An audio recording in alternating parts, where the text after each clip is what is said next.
Bien, estamos en el proceso de estudiar la cuarta trompeta. Hemos avanzado harto, ¿cierto? Es solo el segundo día y estamos casi terminando la cuarta trompeta. Pero no nos confiemos mucho, porque la quinta y sexta nos van a tomar bastante tiempo. Y tenemos muchas otras cosas más que revisar. Así que estamos en la página 107. Ya leímos esas citas de la página 107 y notamos que durante el periodo de la supremacía papal había oscuridad. Por eso se llamaba la Edad Oscura. ¿Por qué? Porque el sol fue eclipsado, la luna fue eclipsada y las estrellas también se eclipsaron. Y por supuesto el sol representa ¿a quién? A Cristo. La luna representa las Escrituras y las estrellas representan el pueblo de Dios. Estamos leyendo citas del Gran Conflicto, una era de oscuridad espiritual, es el título del capítulo. El capítulo acerca de la supremacía papal, y dice mucho. No voy a leer todas las declaraciones de esta sección, porque tenemos todavía mucho material que cubrir. Pero quiero destacar algunas ideas al inicio de la página 107. Las palabras que están destacadas en negro. Tú notarás que muchas veces se utiliza la palabra oscuridad. Edad oscura, profunda oscuridad, oscurecido y un poquito más abajo, el príncipe de la oscuridad. Y luego las escrituras son suprimidas. Así que la oscuridad vino porque las escrituras habían sido suprimidas. Luego, más abajo en esta página, a medida que avanza el tiempo, la oscuridad se hace ¿qué? La oscuridad se hace más densa. Y en la siguiente página dice que los siglos venideros fueron testigos de un constante incremento ¿de qué? Del error. En la siguiente declaración, describiendo el siglo XIII, se usa la expresión el príncipe de la oscuridad. Leamos uno del Gran Conflicto, página 60. Dice, pero el mediodía del papado ¿fue qué? Fue la medianoche del mundo. Está describiendo el periodo de supremacía papal. ¿Cuál fue la medianoche para el mundo? Ellen White declara que las escrituras fueron casi ¿qué? Desconocidas. No solo para las personas, sino también para los sacerdotes. Como los antiguos fariseos, los líderes papales odiaban la luz que revelaba sus pecados. Y luego, en la siguiente declaración, en la parte de más abajo de la declaración, tienes que la palabra de Dios fue proscrita. El Gran Conflicto, página 586, dice, la iniquidad y las tinieblas espirituales que prevalecieron bajo la supremacía papal fueron resultado inevitable de la supresión ¿de qué? De las Sagradas Escrituras. Y puedes notar al inicio de la página que se habla de la ignorancia de las Sagradas Escrituras. La Biblia ensalza a Dios y coloca a los hombres, seres finitos, en su verdadero sitio. La Biblia fue oculta y suprimida. La circulación de la Biblia fue prohibida. En otras palabras, durante este periodo de tiempo, la gente no podía vislumbrar a Jesús, porque la luz mayor estaba oculta, había sido suprimida. La siguiente declaración habla de William Miller. Dice que cuando las escrituras fueron cuidadosamente buscadas, ¿y qué pasó como resultado? La luz surgió de las tinieblas. Entonces, la última declaración que tenemos en esta página tiene que ver con el tiempo del fin. Leámosla. Apreciados hermanos y hermanas, mientras el error progresa rápidamente, debemos procurar estar despiertos en la causa de Dios y darnos cuenta del tiempo en el cual vivimos. Las tinieblas van a cubrir la tierra y la oscuridad los pueblos. Y mientras casi todos los que nos rodean están envueltos en densas tinieblas, ¿cuáles son las densas tinieblas? De error. ¿Y qué más? Engaño. ¿Y ese es el caso durante el periodo de la supremacía papal? Sí. Nos incumbe sacudir el estupor y vivir cerca de Dios, donde podemos recibir divinos ¿qué? Rayos de luz y gloria del rostro de Jesús, a medida que las tinieblas se intensifican y el error aumenta. Así que nota que la oscuridad está relacionada con el error. Debemos obtener un conocimiento más cabal de la verdad y estar preparados para sostener nuestra posición mediante ¿qué? Las Escrituras. Y luego, al inicio de la página 110, Ellen White cita a Isaías 8, verso 20. A la ley y al testimonio, si no dicen conforme a esto, es porque no les ha amanecido. En otras palabras, ellos estaban ¿en qué? En oscuridad. Al pueblo de Dios se le indica que busque ¿dónde? En las Sagradas Escrituras, su salvaguardia contra las influencias de los falsos maestros y el poder seductor de los espíritus tenebrosos. ¿Cómo se disipa la oscuridad? La oscuridad se disipa por las Escrituras, por la luz menor, que nos lleva ¿a quién? Nos lleva a Jesús, la luz mayor. Ahora hablemos de cómo el papado oscureció el sol y la luna. Ya sabemos que las escrituras fueron suprimidas, pero seamos ahora un poquito más específicos. Para poder entender qué significa el oscurecimiento del sol y la luna de la cuarta trompeta, necesitamos estudiar el continuo que sacó el cuerno pequeño del príncipe de los ejércitos. Y eso debería estar fresco en nuestra mente, porque 2 sábados atrás estuvimos estudiando Daniel 8 en las lecciones de escuela sabática. ¿Recuerdan que el cuerno pequeño ataca al príncipe de los ejércitos y que atacó a los ejércitos y sacó el continuo? Revisemos esto. Es difícil de interpretar la palabra continuo a menos que vayamos a otros lugares de la Biblia que explican el significado de esta palabra. La palabra es un adjetivo en Daniel 8. Pero no tiene un sustantivo al cual calificar. Así que la pregunta es, ¿el cuerno pequeño tomó el continuo de qué? Tú sabes que la palabra sacrificio no está ahí. La palabra tamid en hebreo es simplemente algo que está sucediendo. Continuamente, sin interrupciones. Eso es lo que quiere decir la palabra tamid. Sin embargo, ¿qué quiere decir en Daniel 8? ¿Qué es lo que sucede ahí continuamente, sin interrupciones? Ahora tú te acuerdas que el cuerno pequeño de Daniel 8 representa ¿qué poder? El papado, el mismo poder que está describiendo la cuarta trompeta, ¿cierto? Ahora es importante tener en mente que la palabra tamid continuo tiene un artículo definido. Es decir, no es un simple continuo, es el continuo.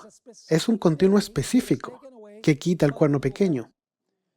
Como mencioné antes, los traductores de la Biblia en muchas versiones agregan la palabra sacrificio, pero Ellen White tiene una declaración en Primeros Escritos, página 74 y 75, y ella dice, entonces vi en relación con el continuo que la palabra sacrificio había sido provista por la sabiduría humana y no pertenece al texto, y que el Señor dio el sentido correcto a los que proclamaron que había llegado la hora del juicio. Heidi Hikes, a quien mencioné antes, escribió un libro completo acerca de este asunto del continuo. Hay 2 puntos de vista. Uno que dice que el continuo paganismo fue lo que se sacó.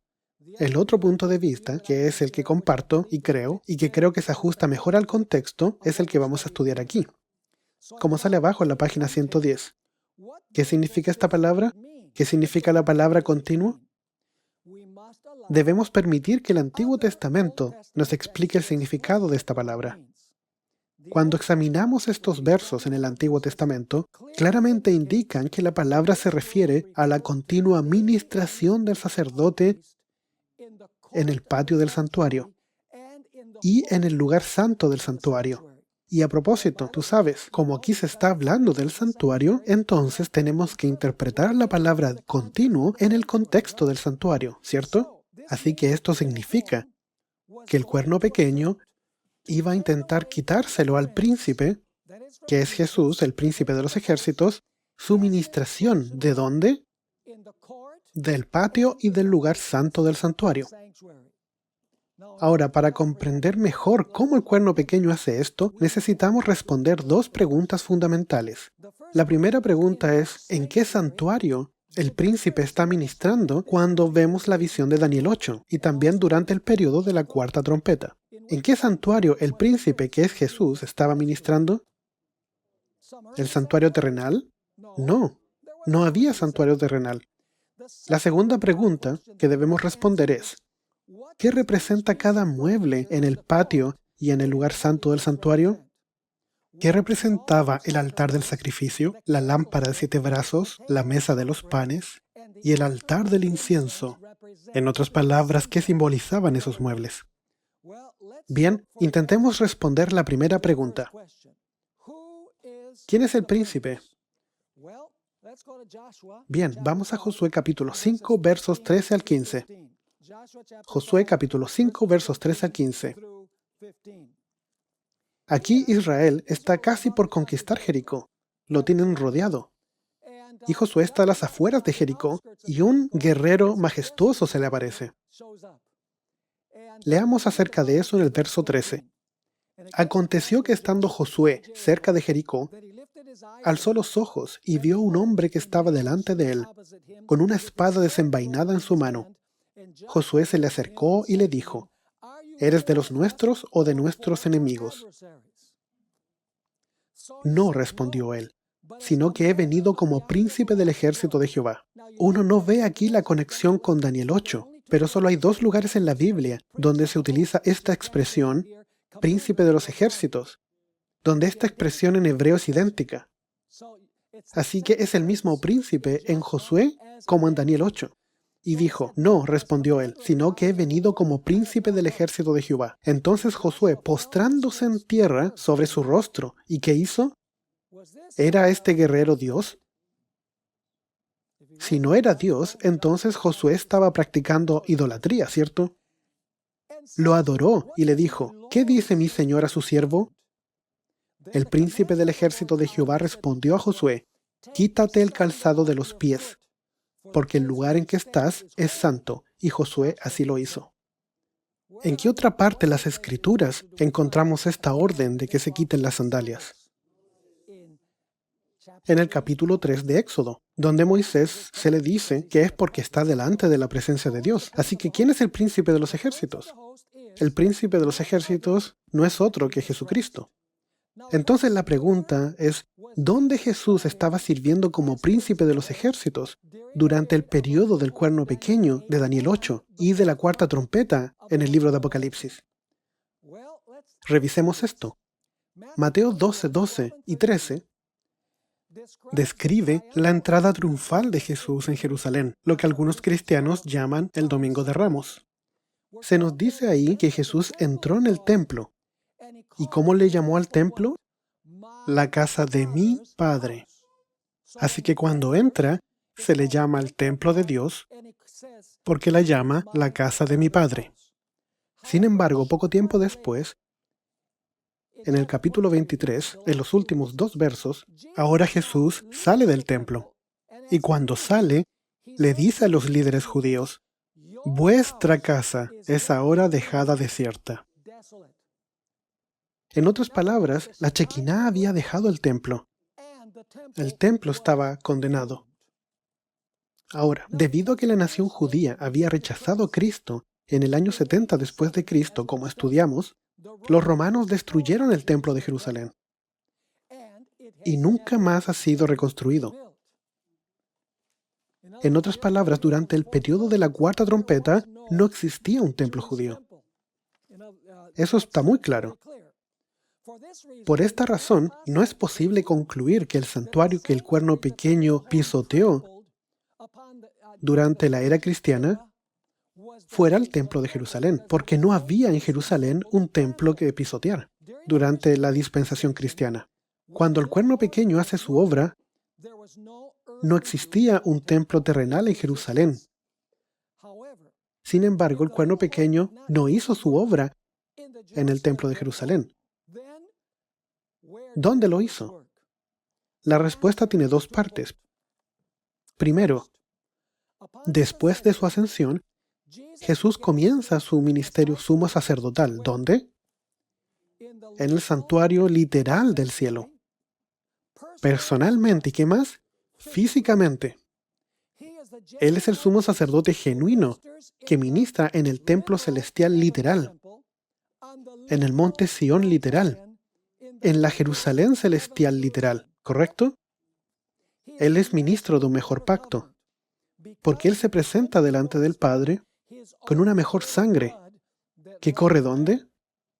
Él presenta su sangre literal. Esto es seguro, y corre por sus venas. Él dice al Padre: mi sangre, mi sangre, mi sangre.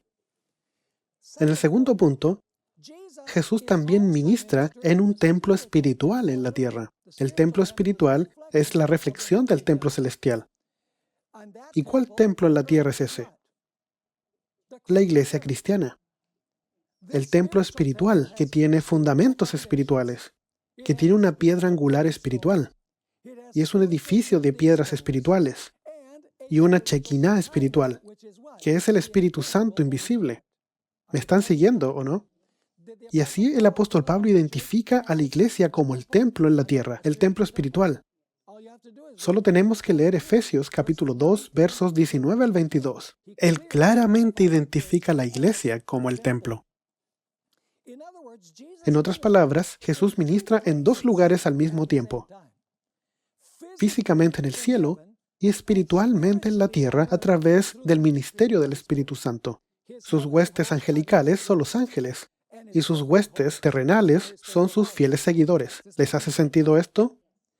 Así que, ¿qué quiere decir Daniel 8 cuando declara que el cuerno pequeño sacó el continuo, se lo quitó al príncipe y mató a sus huestes?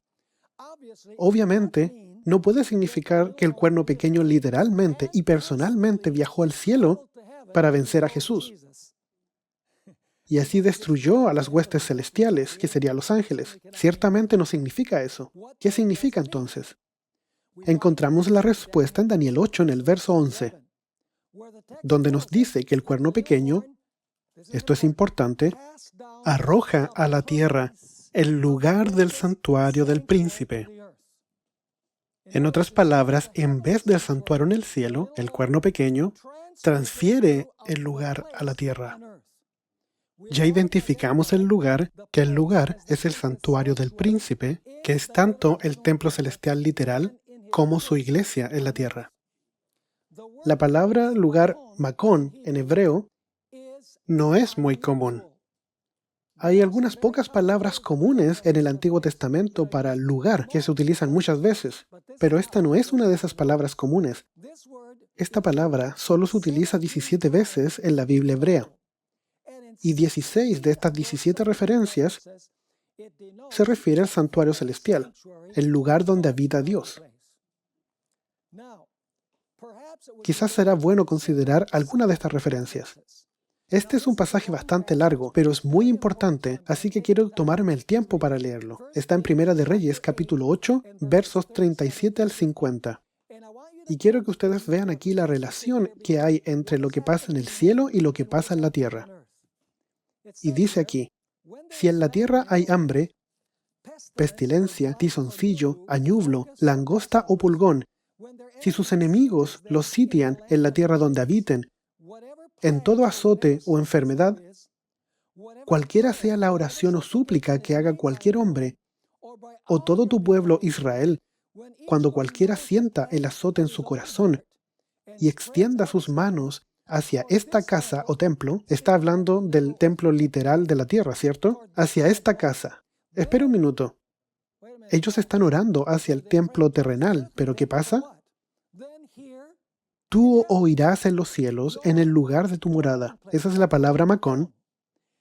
¿Y qué es lo que hace Dios cuando escucha esta oración en el templo celestial? Algo sucede en el templo terrenal. Perdonarás y actuarás.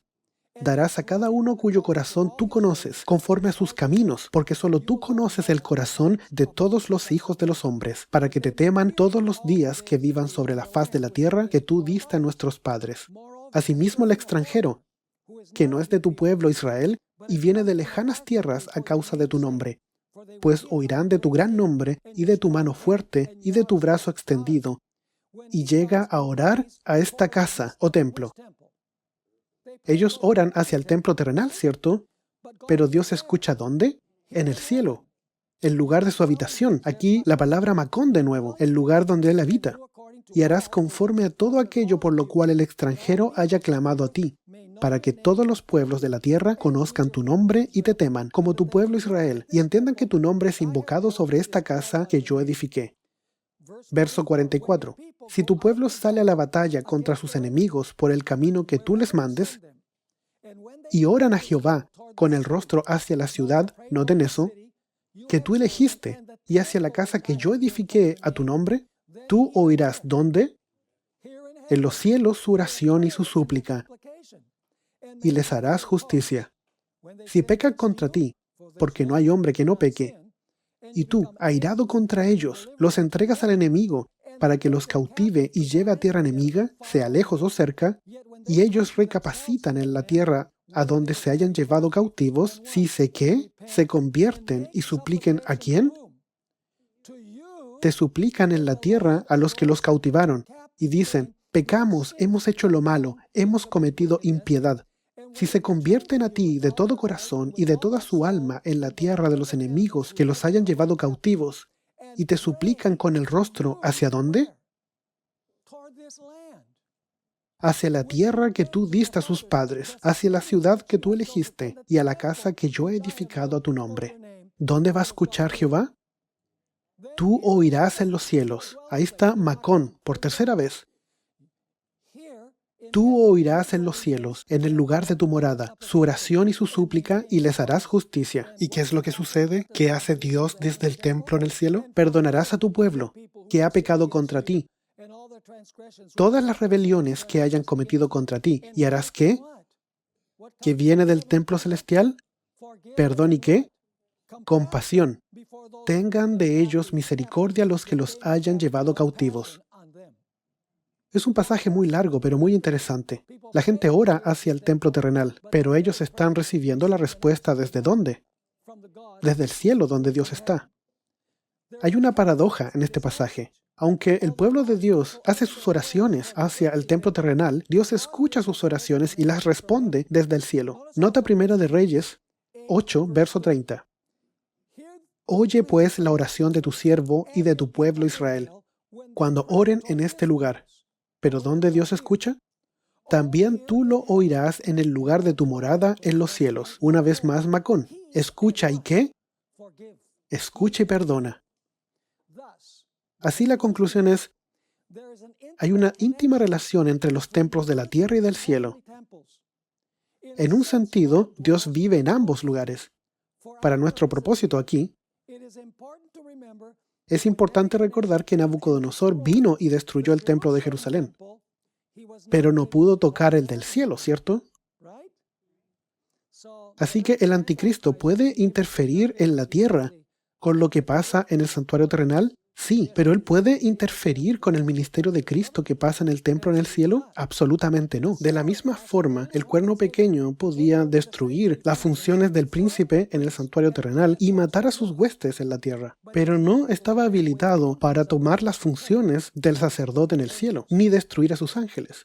El acto de arrojar a tierra el lugar del santuario del príncipe no tiene que ver con que el cuerno pequeño destruyó o maltrató el santuario celestial. Su significado es que el cuerno pequeño usurpó y puso en la tierra el ministerio continuo del príncipe celestial. En otras palabras, lo que pertenecía al príncipe en el cielo, el cuerno pequeño lo usurpó. ¿Y qué más? Y lo estableció en la tierra. Él cambió el lugar de santuario, en otras palabras. Significativamente, en este punto, en el flujo de la historia cristiana, el cuerno pequeño, y este es un punto importante, intentó interferir principalmente ¿con qué? Con el ministerio continuo del príncipe en el patio y en el lugar santo. Eso es entendible porque durante este periodo Jesús aún no ¿qué? Jesús aún no entraba en el lugar santísimo. Así que el cuerno pequeño principalmente interfiere con el patio y el lugar santo. Aquí hay un asunto central. ¿Es quién controlará el servicio del santuario en el patio y en el lugar santo? ¿El príncipe o el cuerno pequeño? ¿Por qué el control del santuario es un asunto tan importante y vital aquí? Encontramos la respuesta a estas preguntas considerando el significado del altar de sacrificio, que está en el patio, y la lámpara de los 7 brazos, la mesa de los panes y el altar del incienso en el lugar santo. Así que ahora vamos a entender esto mirando los muebles que estaban en el santuario. Esto para entender en qué sentido que el lugar de los santos sea derribado y que el cuerno pequeño en la tierra toma las funciones del príncipe celestial. Durante la mañana y la tarde, hablemos del altar de sacrificio. Durante la mañana y la tarde, el sacerdote ofrecía el cordero sobre el altar de sacrificio en el patio por los pecados de Israel. Mientras el santuario hebreo estuvo en pie, Nunca hubo un momento en que el fuego del altar de sacrificio no estuviera prendido. Ardía continuamente. Fue una ofrenda de continuo sacrificio. Nota estos ejemplos en Éxodo 29 y verso 39. Esto es lo que ofrecerás sobre el altar: 2 corderos de un año cada día. ¿Cómo? La misma palabra que está en Daniel 8, continuamente, tamid, continuamente. Ofrecerás uno de los corderos por la mañana y el otro cordero lo ofrecerás a la caída de la tarde. El sacrificio del cordero, por supuesto, representa ¿qué? El sacrificio de Jesús en la cruz del Calvario. El sacerdote ofrecía el sacrificio diariamente, mañana y tarde. Así indicaba que la muerte de Cristo tenía un valor duradero. ¿Y moría cuántas veces? Una vez para siempre. Nunca más necesitó morir de nuevo. El libro de Hebreos deja esto muy claro. Hebreos 7, 26 y 27.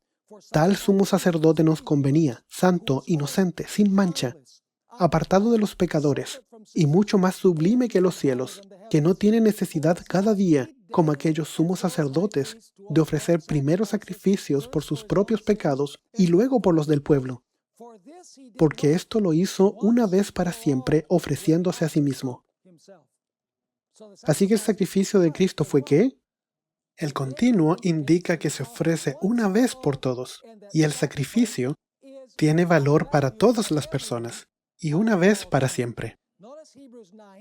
Nota Hebreos 9, 25 y 26. Y no entró para ofrecerse muchas veces, como entra el sumo sacerdote en el lugar santísimo cada año con sangre ajena. De otra manera, le hubiera sido necesario padecer muchas veces desde el principio del mundo.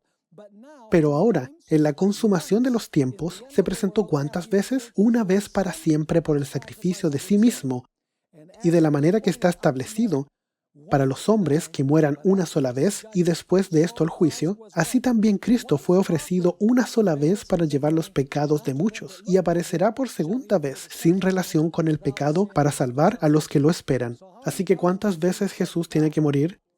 Él iba a morir una vez por todos. Ahora, ¿cómo el cuerno pequeño oculta este hecho de que Jesús muere una vez por todos? Bien, a la mitad de la página tú puedes ver la respuesta. El dogma de la Iglesia Católica Romana del sacrificio de la misa contrasta la muerte de una vez para siempre del sacrificio de Jesucristo en la cruz. De acuerdo con la teología de la Iglesia Romana Católica, de acuerdo con el dogma, el sacerdote sacrifica a Jesús repetidamente en cada misa, en vez de mirar al Cordero de Dios que quita el pecado del mundo y presenta su propia sangre delante del Padre. La Iglesia Católica Romana enseña a los creyentes que miren a la hostia. Y supuestamente el cuerpo real de Jesús se encuentra ahí. Se llama la ubicuidad de la presencia de Cristo. En vez de venir confiadamente a Jesús al trono de la gracia en el cielo para clamar ese sacrificio suficiente de una vez por todas, el sacerdote católico romano enseña que la fe en la hostia los alimenta, porque ellos son alimentados con el cuerpo literal de Jesús y beben literalmente de su sangre. De hecho, el sacerdote guarda la hostia en un artefacto con forma de flor llamada tabernáculo. Y en el centro del artefacto hay una hostia circular. Y de esa hostia proceden los rayos del sol.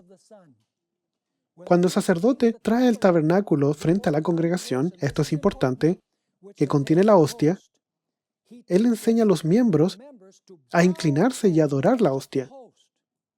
Esto es simplemente una forma engañosa de la adoración al sol. Además, la teología católica romana enseña que el sacerdote en la tierra toma el poder y las prerrogativas de Jesucristo. Cuando el sacerdote pronuncia las palabras de consagración concreta, «Hoc est corpus meum», este es mi cuerpo, la hostia, de acuerdo con la teología católica, ya no es más una hostia, sino que es físicamente y realmente el cuerpo de Jesús. La teología de la Iglesia Católica enseña entonces que estas palabras pronunciadas por un sacerdote terrenal tienen el poder de transustanciar la hostia en el verdadero cuerpo de Cristo. Eso que dice el sacerdote terrenal, supuestamente tiene el poder de crear que tiene el Creador.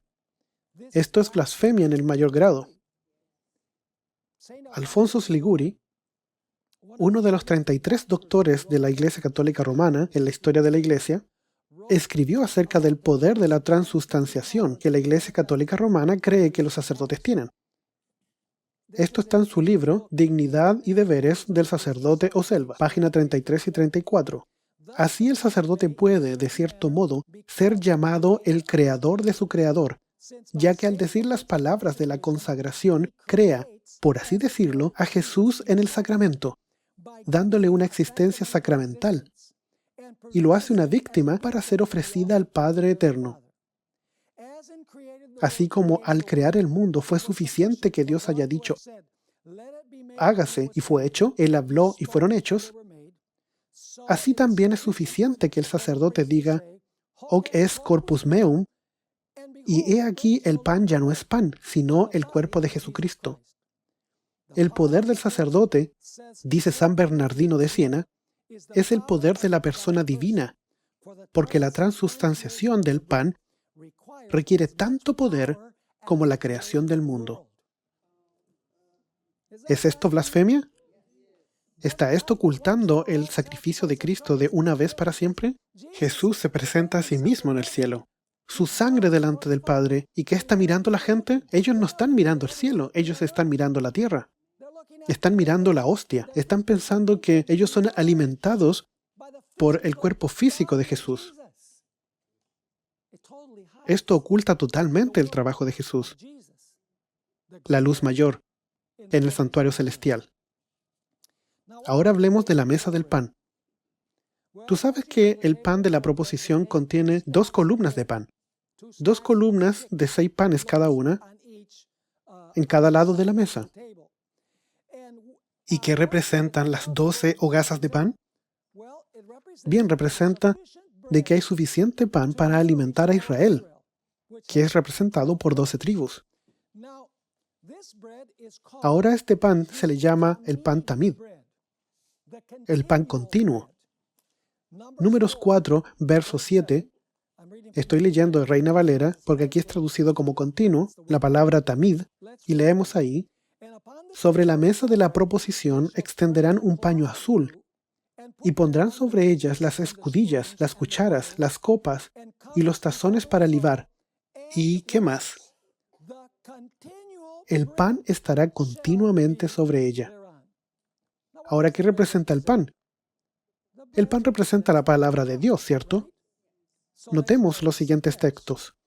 Isaías 55, versos 10 y 11. Porque como desciende de los cielos la lluvia y la nieve, y no vuelve allá, sino que riega la tierra y la hace germinar y producir, y da semilla al que siembra, y pan al que come, así será la palabra que sale de mi boca. Así que, ¿qué representa el pan que se come? Así será mi palabra que sale de mi boca. Así que, ¿qué significa el pan? La palabra que sale de la boca de Dios. Nota Mateo 4, verso 4. No solo de pan vivirá el hombre, que es el pan físico solamente, sino que toda ¿qué? Palabra que sale de la boca de Dios. Así que, ¿qué representa la mesa de los panes de la proposición? Representa la palabra de Dios. Números 12 indica que es suficiente para alimentar a todo el pueblo de Dios, indicado por el número 12. Después que Jesús alimentó a los 5,000 con solo 5 hogazas de pan y 2 peces, Él hizo una declaración controversial. En Juan 6, verso 53, Jesús dice, de cierto os digo, si no coméis la carne del Hijo del Hombre y bebéis su sangre, no tenéis vida en vosotros. Los católicos romanos usan este texto para mostrar que en cada misa la gente literalmente participa del cuerpo y la sangre de Jesús. ¿Y era realmente lo que Jesús quería decir? que literalmente el cuerpo y la sangre de Jesús va a alimentar a los miembros de la iglesia? Absolutamente no. En contexto, Jesús explica lo que significa. En Juan 6, verso 63, el Espíritu es el que da vida. La carne para nada aprovecha. No te beneficia en nada comer la carne de Cristo. Las palabras que yo te he hablado son espíritu y son, ¿qué más? Son vida. Así que participar de Cristo no es literalmente participar de su cuerpo y de su sangre. Simplemente significa que participemos de su ¿qué? De su palabra. ¿Qué hizo el papado con la palabra de Dios durante 1260 años? La eclipsó, ¿cierto? Así que tenemos que leer Daniel 8 con la cuarta trompeta, porque ambos cubren el mismo periodo. Se nos dice que la palabra de Jesús tiene el poder de nutrirnos, de nutrir nuestra vida espiritual. Así como el pan literal sostiene nuestra vida física, la palabra de Dios sostiene nuestra vida espiritual. Espiritualmente hablando, cuando estudiamos la palabra de Dios, ¿asimilamos a quién? A Jesús. Y Él se convierte en carne de nuestra carne y huesos de nuestros huesos, espiritualmente hablando. La ingesta de la palabra de Dios limpia nuestra vida y nos da la victoria sobre el pecado. David entendió esto cuando escribió los versos bien conocidos del Salmo 119, versos del 9 al 11. ¿Con qué limpiará el joven su camino? Cuando la Biblia usa la palabra camino, simbólicamente significa conducta o comportamiento. ¿Y cómo el joven limpiará su comportamiento? ¿Cómo puede hacerlo? Con guardar tu palabra. Con todo mi corazón te he buscado. No me dejes desviar de tus mandamientos. En mi corazón he guardado tus dichos para no pecar contra ti. Y tú ves que en la Iglesia Católica Romana creen que solamente consumiendo una pequeña hostia, porque representa el cuerpo literal de Jesús, los va a nutrir espiritualmente. ¿Es eso lo que se enseña ahí? ¿Por la mesa de los panes? No, absolutamente no. ¿Qué es lo que nos nutre? Es la palabra de Dios. ¿Era la palabra de Dios escasa durante el periodo de dominio papal? Absolutamente. Nota Juan 15:3. Es la palabra la que nos limpia. Ya vosotros, Jesús le dice a sus discípulos, ¿estáis qué? Limpios. ¿Cómo ellos fueron limpiados? Estáis limpios por la palabra que os he hablado. Es la palabra la que limpia. El pan espiritual, la palabra. Nota Efesios capítulo 5, versos 25 y 26.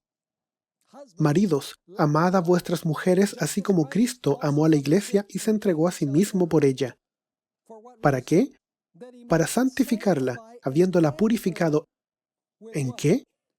En el lavamiento del agua por la palabra.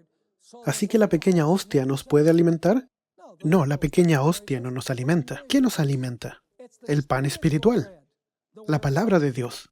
Durante el periodo de la cuarta trompeta, la palabra de Dios fue eclipsada. Los dos testigos estaban en oscuridad. Comiendo la hostia literal, ciertamente no hay poder espiritual para alimentarnos y transformarnos. Ingerir la palabra de Dios limpia nuestras vidas del pecado. Así que, ¿qué nos enseña la mesa de los panes de la proposición? Nos enseña al menos 3 lecciones.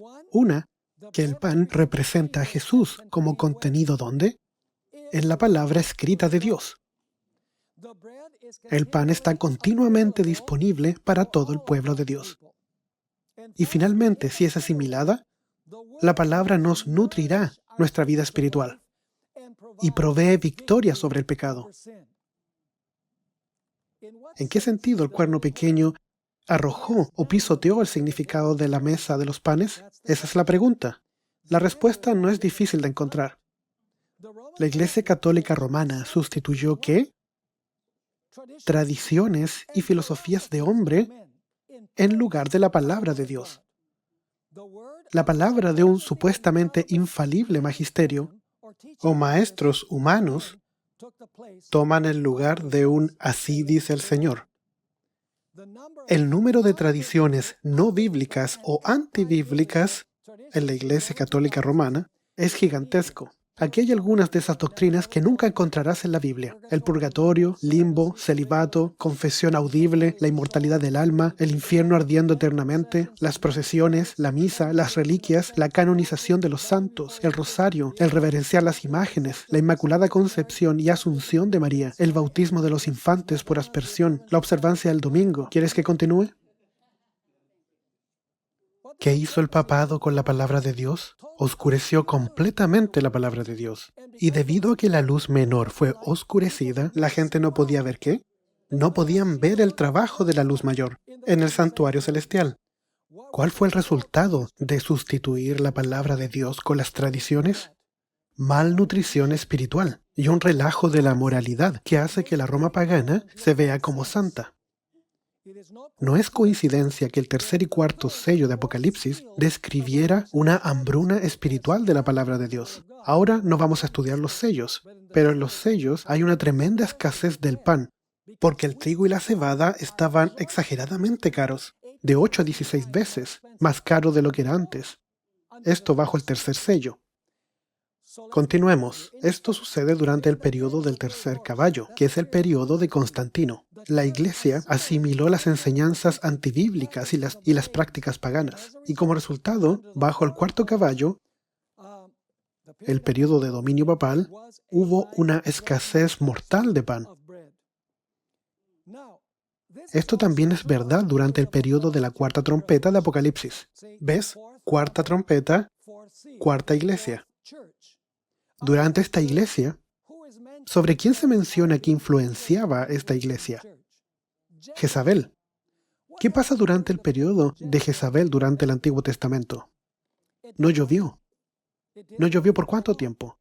3 años y medio. ¿Por cuánto tiempo no llovió cuando la Jezabel espiritual dominó la iglesia de Tiatira? 3 años y medio. Pero no años literales, sino que años simbólicos. Tiempo, tiempo y la mitad de un tiempo. Así que lo que era literal en el Antiguo Testamento se convierte en simbólico durante los 1260 años. ¿Están entendiendo esto? Ahora hablemos de la lámpara de los 7 brazos. Estuvimos hablando del altar de sacrificio. Estuvimos también hablando de la mesa de los panes. Ahora hablemos de la lámpara. De acuerdo con Levíticos 24, 1 al 4, uno de los roles del sumo sacerdote era recortar las mechas y rellenar de aceite cada uno de los 7 brazos de la lámpara, que está en el lugar santo. Así se aseguraba que la lámpara estuviera ardiendo ¿cómo? Tamid, continuamente. Leamos Levíticos 24 del 1 al 4. Habló Jehová a Moisés y le dijo: Manda a los hijos de Israel que te traigan para el alumbrado aceite puro de olivas machacadas para hacer arder las lámparas. ¿Cómo? Tamid, continuamente, fuera del velo del testimonio, en el tabernáculo de reunión. Las dispondrá Aarón delante de Jehová desde la tarde hasta la mañana. Estatuto perpetuo os será por vuestras generaciones. Sobre el candelabro de oro puro dispondrá las lámparas para que ardan tamid siempre delante de Jehová. Así que, ¿qué simboliza la lámpara de los 7 brazos? Interpretemos los símbolos ahora. ¿Qué significa el número 7? Totalidad, completitud. Así que los 7 brazos de la lámpara representan totalidad de la historia de la iglesia cristiana. ¿Qué simboliza el aceite? El Espíritu Santo. Y los brazos de la lámpara, donde se pone el aceite para que la lámpara ilumine, ¿qué es lo que representan? Representan a las 7 iglesias. ¿Y las 7 iglesias son qué? 7 periodos de la historia de la iglesia. Ahora noten Apocalipsis 1, verso 20. Esto lo hace mucho más claro. Las 7 estrellas son los ángeles de las 7 iglesias, que son mensajeros, y los 7 candelabros que has visto son los 7 ¿qué? 7 iglesias. Ahora nota la explicación de Ellen White de las 7 lámparas. Esto lo dice en Hechos de los Apóstoles, página 585. Los nombres de estas son un símbolo de la iglesia en diferentes periodos de la era cristiana. El número 7 indica que algo completo y significa que los mensajes se extienden hasta el fin del tiempo. La historia completa de la iglesia, en otras palabras. Y ella continúa. Mientras que los símbolos usados revelan la condición de la iglesia en diferentes periodos de la historia, así la lámpara representa a los testigos de la iglesia para el mundo, a través del poder del Espíritu Santo en diferentes periodos de la iglesia cristiana. El periodo de dominio papal, ¿cómo fue? Oscuro. La luz de la iglesia alumbraba tenuemente, porque era la edad oscura. En ocasiones parecía que la luz se iba a extinguir. Particularmente durante el periodo de la iglesia de Tiatira, la luz era tenue. ¿Ven? ¿Me están siguiendo? Ahora, hablemos del altar del incienso. ¿El papado opacó y ocultó el significado del altar del incienso? Especialmente, sí. Sobre el altar del incienso también se usa la palabra tamid. El altar del incienso tamid, porque el incienso era presentado continuamente, mañana y tarde. Leamos Lucas. Ya leímos algunos de estos textos antes, así que no los vamos a ver todos en detalle. En Lucas 1 y versos del 8 al 11, tú ves a Zacarías sirviendo en el templo. Y dice así: Aconteció que ejerciendo Zacarías el sacerdocio delante de Dios, según el orden de su clase, le tocó en suerte entrar conforme a la costumbre del sacerdocio en el santuario del Señor para ofrecer el incienso. Toda la multitud del pueblo estaba orando a la hora del incienso. Entonces se le apareció un ángel del Señor puesto de pie a la derecha del altar del incienso. Ahora nota que la gente está orando y Zacarías está ofreciendo el incienso. Así que, ¿qué representa eso?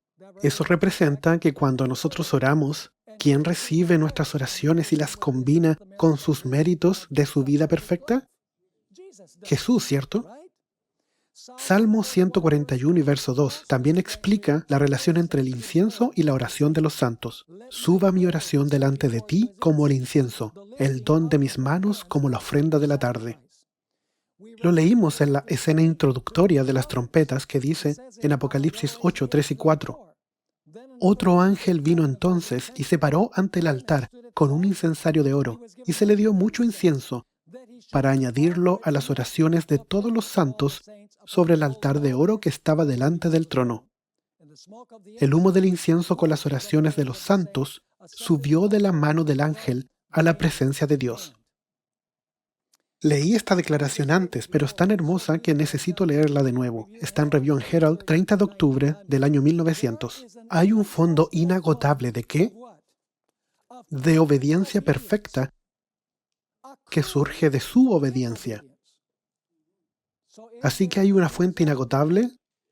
Sí. ¿Basada en qué? En su obediencia. En el cielo sus méritos, abnegación y sacrificio propio, se atesoran como incienso que se ofrece juntamente con las oraciones de su pueblo. Cuando las sinceras y humildes oraciones de los pecadores ascienden al trono de Dios que hace Cristo, Cristo mezcla con ellas los méritos de su propia vida de perfecta obediencia. Nuestras oraciones resultan fragantes gracias a este incienso. Cristo se ha comprometido a interceder en nuestro favor y el Padre siempre oye al Hijo. Orad pues, orad sin cesar. Una respuesta seguro vendrá. Hablemos ahora del velo. El velo estaba bordado de ángeles, ¿cierto? Ascendían y descendían en el velo, que representa que nuestras oraciones van a la presencia de Dios y luego la respuesta vuelve. Hablamos acerca de la escalera, la que Jacob vio en un sueño. La escalera no es de él. Nos referimos a la que él vio en un sueño. Los ángeles ascendían y descendían. Ellos toman nuestras oraciones a Cristo, luego traen de vuelta las respuestas de parte de él. Estamos abajo en la página 123. ¿En qué sentido el cuerno pequeño quita esta función del príncipe? La Iglesia Católica Romana ha establecido la contraparte del sacerdocio. ¿Hacia quién confesar nuestros pecados? ¿Eso es correcto? Yo sé que Don y Debbie solían ser católicos. Bueno, no Debbie. Debbie trató de corregirlos. La Iglesia romana estableció la contraparte del sacerdocio hacia quien confesamos nuestros pecados. Eso quiere decir que en vez de dirigir con fe nuestras oraciones a Jesús en el cielo por perdón, terminan dirigiéndose hacia un sacerdote humano en tierra que no puede perdonar. De esta forma, el cuerno pequeño pisoteó el ministerio de intercesión de Jesús en el cielo y lo puso ¿dónde? En la tierra. Incluso los católicos romanos fieles ofrecen sus oraciones ¿a quién? Ellos hacen peticiones a María y a los santos en vez de a Jesús. En consecuencia, la atención o dirección de la fe se desvía de Jesús, que es quien realmente puede oír nuestras peticiones y perdonar nuestros pecados. ¿Están viendo esta imagen? ¿Qué hace el papado? Oscurece totalmente el trabajo de Jesucristo, su sacrificio, su palabra, su intercesión. El hecho de que da al Espíritu Santo para la Iglesia para que sea luz. Todo fue oscurecido por el papado. Por eso que el sol, la luna y las estrellas son eclipsadas. ¿Me están siguiendo aquí? La Biblia es clara. Hay un solo mediador entre Dios y los hombres, Jesucristo hombre. Jesús nos aseguró que Él es el camino, la verdad y la vida. No hay persona que venga al Padre excepto por Él. El apóstol Pablo escribió en Romanos 8:34 que Jesús hace intercesión por nosotros, en palabras que son imposibles de entender. El libro de Hebreo nos dice que Jesús es capaz también de salvar hasta lo sumo a quienes van a Dios a través de Él, ya que Él vive para hacer intercesión por ellos. En 1 de Juan 2, verso 1 dice que tenemos un abogado con el Padre, a Jesucristo el justo, en quien tenemos mediador entre Dios y el hombre. ¿Por qué necesitaríamos meros intercesores humanos cuando podemos ir confiadamente al trono de la gracia a través de Jesús, Dios hombre? La confesión en la Iglesia Católica Romana enfoca la atención de la gente en un humano en la tierra, en vez de dirigirla hacia Cristo en el cielo. Así que, en resumen, dos príncipes están luchando por las almas de los hombres. Un príncipe, Jesús, desarrolla el ministerio continuo de salvación en el santuario celestial, ofreciendo su sangre de su sacrificio único delante del Padre. Ese es el altar de sacrificio. Y el príncipe alimenta a su pueblo ¿con qué? Con la palabra de Dios, la mesa de los panes. Mantiene la luz de la iglesia ardiendo por el poder del Espíritu Santo, la lámpara de 7 brazos, y perdona a aquellos que van a Él en penitencia y oración, que es el altar del incienso. El otro príncipe, Satanás, está incapacitado para destruir el ministerio del príncipe en el cielo. Así que establece su contraparte de un ministerio continuo en la tierra, la misa, tradición, la confesión, el Papa, pero en el templo terrenal de la iglesia, porque él no puede ir al templo celestial. Así que cambia la atención de la gente del cielo hacia la tierra. Él pisotea el lugar del santuario y previene que los hombres puedan discernir ¿qué? La obra de salvación de Cristo en el cielo. Y si no están capacitados de discernir la obra de salvación de Cristo en el cielo, ¿qué pasa con las almas? Las almas perecen. Porque en solo uno hay salvación y no es otro que Cristo. No hay otro nombre en la tierra. Hablemos brevemente en conclusión acerca del oscurecimiento de las estrellas. La visión de Daniel 8 nos muestra un carnero de 2 cuernos y un macho cabrío con un cuerno notable. Y luego 4 cuernos que salen del notable cuando el cuerno notable se rompe. Entonces el pequeño cuerno ataca a las huestes y finalmente al príncipe del cielo. Aquí hay una secuencia de poderes. Tienes al carnero con 2 cuernos y el macho cabrío con el cuerno notable. 4 cuernos aparecen cuando el cuerno notable se rompe. Luego tienes el cuerno pequeño que se extiende primero geográficamente y luego se extiende hacia las huestes del cielo y ataca al príncipe de los ejércitos en el cielo. Ahora, ¿quiénes son esas huestes a quienes este cuerno pequeño ataca? Bien, las huestes que atacan no pueden ser ángeles, porque los ángeles están en el cielo. Ya viste que en Daniel 8 tienes una explicación de la visión, que ya expliqué que está en la primera parte de Daniel 8.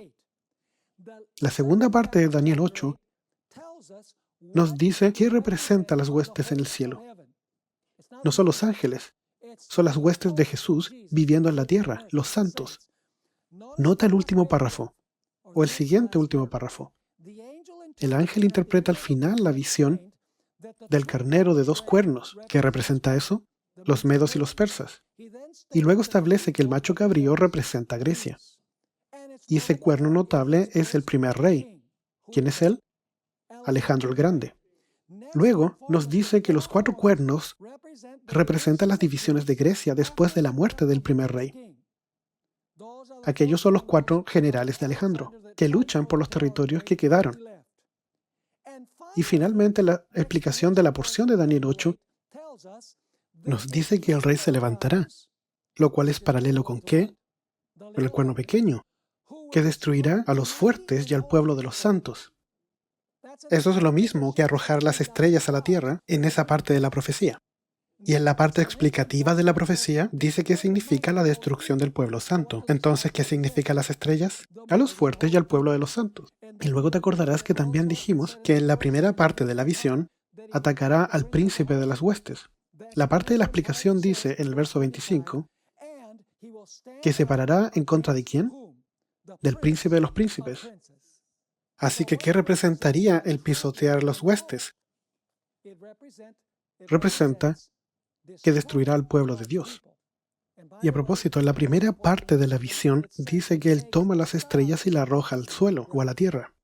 Así que la parte explicativa de la visión nos dice que las estrellas que el cuerno pequeño arroja a la tierra representan ¿qué? Representan, de acuerdo con esto, a los fuertes y al pueblo de los santos. Incluso mirando superficialmente Daniel 8, indica que las huestes y las estrellas del cielo, en esa visión, están exactamente en el mismo lugar que los fuertes y el pueblo de los santos, en la parte explicativa de la visión. Así que las estrellas representan ¿qué? Representan al pueblo de Dios. ¿Están entendiendo este punto? Ahora ya estudiamos la cuarta trompeta. La primera trompeta es ¿qué? La destrucción de Jerusalén. La segunda, la caída del Imperio Romano. La tercera, la apostasía comienza a entrar en la iglesia, en el periodo de Constantino. Y la cuarta trompeta, el periodo de dominio papal. Y esto nos lleva entonces a la quinta trompeta, que representa la Revolución Francesa y la herida mortal que se le da al papado en el año 1798. Así que mañana, y espero que en las 2 sesiones que vamos a tener durante la mañana, podamos cubrir toda la quinta trompeta. Y luego nos iremos a la parte más emocionante, que es la sexta trompeta del libro de Apocalipsis.